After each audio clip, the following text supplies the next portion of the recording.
Assalamualaikum warahmatullahi wabarakatuh. Bismillahirrahmanirrahim. Alhamdulillahirabbil alamin. Wassalatu wassalamu ala Rasulillah wa ala alihi wa sahbihi ajma'in, amma ba'du. Alhamdulillah, syukur dan puji dipanjatkan ke hadrat Allah Subhanahu wa taala. Dengan izin, ketentuan dan kasih sayang Allah, dapatlah sama-sama kita bertemu pada kesempatan video pada kali ini. Terima kasih pada sahabat-sahabat, rakan-rakan penonton yang saya hormati sekalian. Saya mendoakan moga semua rakan-rakan saya di luar sana, moga Allah Taala berikan kebaikan yang berpanjangan, rezeki yang melimpah ruah, dan diberikan rezeki dari jalan-jalan yang tak disangka-sangka, min haitsu la yahtasib. Amin, amin ya rabbal alamin. Para penonton sekalian, dalam beberapa minggu sudah ada tular satu video yang mana video itu memaparkan suasana di sekitar Kaabah, yang mana dalam video tersebut ada beberapa orang yang kelihatan sedang tawaf di Kaabah, dan ada yang claim, ada yang mengatakan yang sedang tawaf di Kaabah itu dengan ada bunyian yang pelik. Macam kita kan, kalau kita orang Islam ni, kalau kebiasaan kita kalau tawaf di Kaabah tu, kita berdoa, kita berzikir, apa-apa surah kita baca sambil-sambil tawaf 7 pusingan tu. Tapi ada beberapa kelibat lelaki ni, mereka tak bunyi macam zikir, tak bunyi macam baca Quran, dia lebih pada bunyi hu. Bunyi pelik sikit lah. Jadi ada yang kata itu Yahudi. Ada yang kata yang tu Yahudi sebenarnya, Yahudi yang menyelinap masuk dan tawaf di Kaabah. Dalam kesempatan pada kali ini, setelah saya semak, saya tanya dengan rakan-rakan yang sememangnya tahu berkait tentang apa isu itu, sebenarnya itu bukanlah seperti yang didakwa oleh sesetengah orang yang telah pun memuat naik. Dia dah upload di Facebook, Instagram, kata inilah Yahudi tengah tawaf di Kaabah. Bukan, itu bukan orang Yahudi. Sedangkan itu adalah orang-orang yang mereka ini orang tarikat. Orang sufi tarikat ni lah, dengan ada caranya dan bacaannya sedang tawaf di Kaabah. Jadi jangan risau, jangan bimbang, yang tu bukannya orang Yahudi seperti mana yang telah pun didakwa. Cuma ada satu perkara lah yang saya nak tekankan di sini, supaya rakan-rakan penonton semua kita ambil iktibar, bukan setakat isu ni saja. Isu kononnya Yahudi tawaf Kaabah saja. Apa-apa hal sekalipun, kita jangan gopoh, kita jangan kelang kabut tentang satu perkara yang kita pun tak tahu asal usul, hujung pangkal cerita. Jangan kita kelang kabut. Dalam Quran, Allah Subhanahu wa taala berfirman, a'udzubillahi minasyaitonirrajim, wala taqfu ma laysa laka bihi ilm, inna sam'a wal basara wal fuada kullu ulaika kana anhu mas'ula, ila akhiril ayah. Sadaqallahul azim. Allah Subhanahu wa taala berfirman, dan janganlah kamu mengikut apa yang kamu tidak mempunyai pengetahuan tentangnya. Sesungguhnya pendengaran, penglihatan dan hati, semuanya itu akan diminta dipertanggungjawabkan di hadapan Allah Subhanahu wa taala. Maknanya, kalau kita tengok apa yang disebutkan oleh Profesor Dr. Wahbah Zuhaili hafizahullah, menyebutkan bahawa janganlah kamu mengikut sesuatu yang tidak kamu ketahui. Kita pun tak tahu mana sumber video itu dirakam oleh siapa, dan benarkah orang yang dalam video tersebut seperti yang didakwa. Dan jangan kamu ikut campur dalam hal yang tidak ada hubungan denganmu. Sesungguhnya pada hari kiamat, kamu akan bertanggungjawab di sisi Allah atas penglihatan, pendengaran dan hati yang kamu gunakan, baik sama ada untuk hala ke arah kebaikan ataupun keburukan. Dan anggota-anggota tubuh ini adalah amanah yang dititipkan di sisimu. Sebab itu kawan-kawan penonton-penonton yang saya hormati sekalian, jangan cepat mudah kita nak memviral ni. Jangan duk menyampai benda yang tak pasti. Benda yang tak pasti jangan. Kerana dia akan mengundang fitnah. Apatah lagi video tersebut telah pun dimuat naik dengan ayat ataupun status yang begitu, kata orang, maaflah dengan bahasa sembangnya, orang panggil apa? Tambah lauk lah. Dia kata Arab Saudi sekarang ni dah lah dengan penganjuran konsert. Lepas tu pula didapati kapal terbang Israel telah pun mendarat di Arab Saudi. Lepas tu banyak lagi lah dia campur yang akhirnya ditambah laukkan lagi cerita tu menjadi sedap. Sedangkan video yang saya maksudkan, yang saya sebutkan tadi ni merupakan video yang telah pun tular ataupun telah pun viral sejak beberapa tahun yang lalu. Ada sahabat saya kata 4 tahun yang lalu video tu dia ulang balik. Dan saya ingat banyak je video-video yang video lama dah. Dan benda tu tak ada kaitan pun dengan apa yang diperkatakan. Ini boleh mengundang masalah dan boleh mengundang musibah dan fitnah dalam masyarakat kita. Tolong berhentilah perangai ni semua. Kalau kita tengok dalam hadis Nabi Muhammad sallallahu alaihi wasallam juga ada menyebutkan bahawa hindarilah daripada 3 perkara yang dibenci, yang tak disukai oleh Allah Subhanahu wa taala dan Nabi sallallahu alaihi wasallam. Ini saya pun pesan pada diri saya dan kawan-kawan teman-teman semua.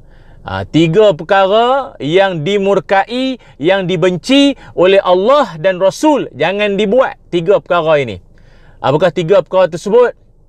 Antaranya iaitu qila wa qala.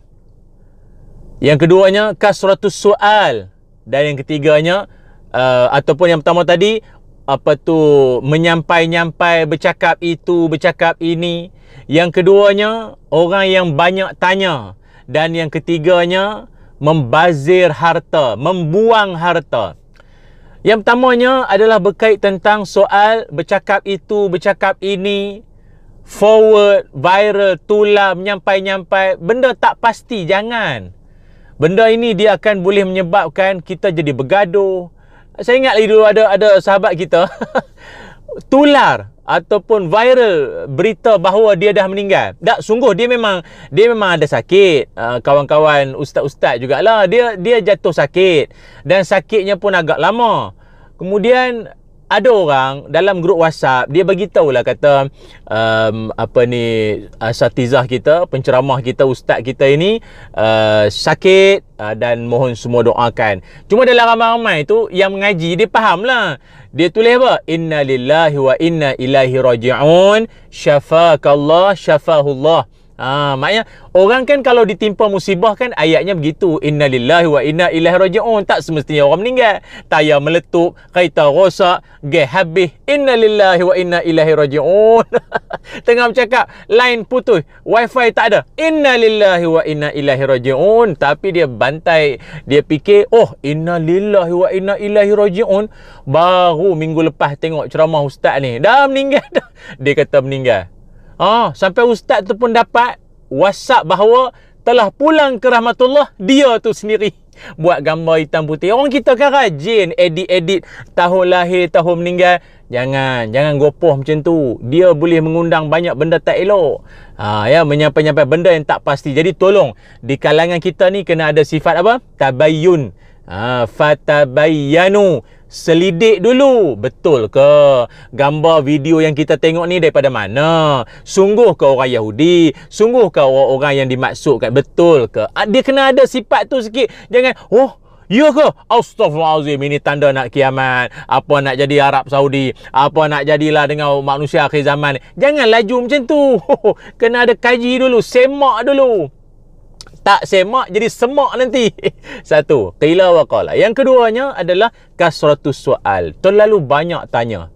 Dan dalam dunia ataupun di alam maya pun sekarang ni, ramai orang suka banyak tanya. Banyak tanya dalam erti kata nak belajar, bagus.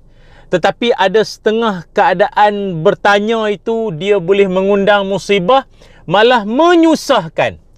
Nabi Muhammad sallallahu alaihi wasallam pernah bersabda, bahawa kata Nabi, manahaitukum anhu fajtanibuhu wa ma amartukum bihi fa'tu minhu mastata'tum fa innama ahlakal ladzina min qablikum kathratu masailihim wa ikhtilafuhum ala anbiya'ihim. Hadis riwayat Imam Bukhari, Imam Muslim. Nabi SAW bersabda, apa sahaja yang aku larang kalian daripadanya, maka jauhilah. Yang Nabi larang, jauhkanlah. Dan apa sahaja yang aku perintahkan, maka laksanakanlah, lakukanlah semampu kalian semua. Kerana sesungguhnya yang telah menghancurkan umat-umat dulu, orang-orang sebelum kalian ni semua adalah banyak tanya. Banyak sangat duk bertanya dan berselisih terhadap para nabi-nabi mereka. Riwayat Imam Bukhari, Imam Muslim. Maka ingat, dalam kalangan kita ni pun melampau banyak tanya sangat pun, yang akhirnya tak berkesudahan, menyusahkan keadaan. Di zaman Nabi SAW dulu pernah turun ayat berkaitan tentang perintah untuk melaksanakan haji. Jadi Nabi pun bagi tahulah bahawa perlu dilaksanakan ibadah haji kepada para sahabat dan kaum muslimin, muslimat semua, bagi tahu tentang kefarduan haji. Cuma dalam ramai-ramai itu ada seorang ni, dia tanya pada Nabi SAW, "Ya Rasulullah, adakah kena pergi buat haji tiap-tiap tahun? Tiap-tiap tahun ke kena pergi buat haji?" Maka pertanyaan tersebut telah ditegur oleh Nabi SAW. Mafhumnya, kata Nabi, kalau aku mengatakan ya, maknanya tiap-tiap tahun kena pergi buat haji, ianya akan menyusahkan kamu dan kamu sendiri tak akan mampu nak buat nanti ni. Jangan tanya soalan pelik-pelik. Jangan tanya soalan yang akan menyusahkan. Apa yang disuruh, buat saja. Tak payah duk tanya dan tanya. Dan Allah Ta'ala sendiri sebut dalam Quran rentetan daripada peristiwa tersebut. Kata Allah Ta'ala, a'udzubillahi minasyaitonirrajim, ya ayyuhalladzina amanu la tas'alu an asya'a in tubdalakum tasu'kum wa in tas'alu anha hina yunazzalul Qur'an tubdalakum afallahu anha wallahu ghafurun halim. Sadaqallahul azim. Wahai orang-orang beriman, jangan kamu tanyakan kepada nabimu hal-hal yang jika diterangkan kepadamu justru menyusahkan kamu nanti. Jika kamu menanyakan ketika Quran sedang diturunkan, nescaya akan diterangkan kepadamu. Allah telah memaafkan kamu tentang hal itu. Dan Allah Maha Pengampun, Maha Penyantun. Surah Al-Ma'idah ayat 101. Jadi ingat, jangan duk tanya-tanya melampau-lampau. Kalau dulu zaman kita belajar, ingat tak ada geng-geng kawan-kawan kita, pensyarah bagi tahu, okey, esok masuk kelas saya jam 9 pagi, berpakaian kemas, baik laki baik perempuan, semua berpakaian kemas. Tiba ada seorang tanya, tuan, ustaz, ustazah, madam, laki-laki kena pakai tie, kena pakai kasut hitam, kena seluar warna hitam juga ke? Laki-laki kena pakai songkok ke? Pensyarah tu tak bagi tahu pun, dia kata ayat umum, kemas. Lalu bila ditanya, pensyarah kata, bagus juga soalan kamu ya. Okey, yang laki-laki semua pakai tie, pakai songkok. Aduh, apalah tanya soalan-soalan macam tu. Sama juga kadang-kadang. Ada yang baik laki, baik perempuan pun ada. Okey, kelas kita berakhir di sini. Ada apa-apa soalan? Tiba ada seorang. Puan, hari ni tak ada assignment ke? Rajin tanya soalan. Puan, hari ni tak ada assignment ke? Puan tu pun daripada tak nak bagi, bagus juga kamu tanya ya. Saya sebenarnya tak berhajat pun nak suruh kamu buat apa-apa kerja, nak bagi kamu rehat-rehat. Tapi kawan kamu dah tanya, okeylah, daripada kamu kan nanti buang masa pula kan. Okey, saya akan bagi assignment. Sudah. Tak payahlah tanya benda-benda yang boleh membebankan kita lagi nanti. panjang cerita. Dan yang ketiganya, jangan membuang harta, jangan membazir. Maka saya kira sampai di sini sajalah perkongsian saya. Cuma saya nak ingatkan sekali lagi kawan-kawan semua, jangan gopoh, jangan kelang kabut, jangan kalut dalam kita menerima apa sahaja berita, apa sahaja video, apa sahaja perkara yang sampai pada kita. Pause dulu, bertenang dulu, jangan bertendang, bertenang dulu. Tengok kesahihan, selidik, pastikan ianya sahih dulu. Kan, sebelum nak disebar-sebarkan. Saya sekarang ni berada di dekat area sungai di Kuala Kubu Baru, KKB. Berehat-rehat bersantai-santai dengan keluarga saya ni. Mohon semua doakan jugalah. Okey, moga semua atau ke mana sajalah kawan-kawan pergi, jaga keselamatan, jaga kesihatan. InsyaAllah Allah pelihara kita. Assalamualaikum warahmatullahi wabarakatuh.